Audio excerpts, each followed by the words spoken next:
আসছে।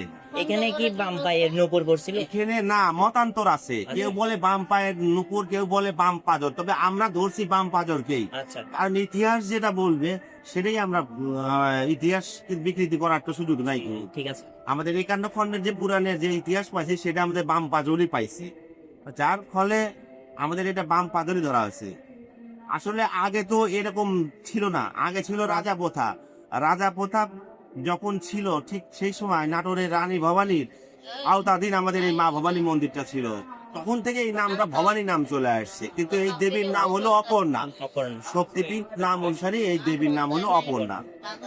রাজা প্রথা বিলুপ্ত হওয়ার আগে আমাদের এই রানী ভবানী 186 একর সম্পত্তি একটা চয়েস ল্যান্ড করে দিয়ে গেছিল, যেটা 54 সালে রাজশাহী বিভাগীয় কমিশনার একটা এগ্রিমেন্ট করে দিয়েছিল এই সম্পত্তির মধ্যে সরকার কখনো আসতে পারবে না। কিন্তু তৎকালীন কিছু অফিসার এবং লোক বড় দুর্নীতিবাজ লোকজনের কারণে আমাদের এই দেবত্ব সম্পত্তিটা থাকে না, রাজনৈতিক পরিবেশের কারণে এই দেবত্ব সম্পত্তিটা 1 নম্বর খাস ল্যান্ডের মধ্যে নিয়ে নিছে, যার ফলে এই সম্পত্তি 186 একর সম্পত্তি এখন খাস ল্যান্ড হয়ে গেছে। সরকার এখন বিভিন্ন মানুষের নামে নামে লিস্ট করায় দিছে। এই সম্পত্তিটা আমাদের 3টা জেলার মধ্যে বিস্তৃত। এখন নাটোর জেলার মধ্যে আছে, সিরাজগঞ্জ জেলার মধ্যে আছে, বগুড়া জেলার মধ্যে আছে। 3টা কোর্টেই আমাকে দৌড়াইতে হচ্ছে এই মামলা।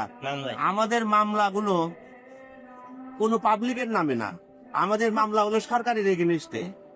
এই সম্পত্তিগুলো সরকার ডিক্লেয়ার করে দিবে যে দেবত্ব সম্পত্তি। এর মধ্যে অলরেডি 17.31 একর সম্পত্তি আমরা সর্বোচ্চ আদালত থেকে রায় করায় নিয়ে আসছি, এবং সেটার রেকর্ড সংশোধনের জন্য সেটা আমরা ল্যান্ড সার্ভে ট্রাইব্যুনাল আর একটা মামলা করতে হয়, সেই মামলা অলরেডি আমরা কোর্টে ফাইল করে ফেলাচ্ছি।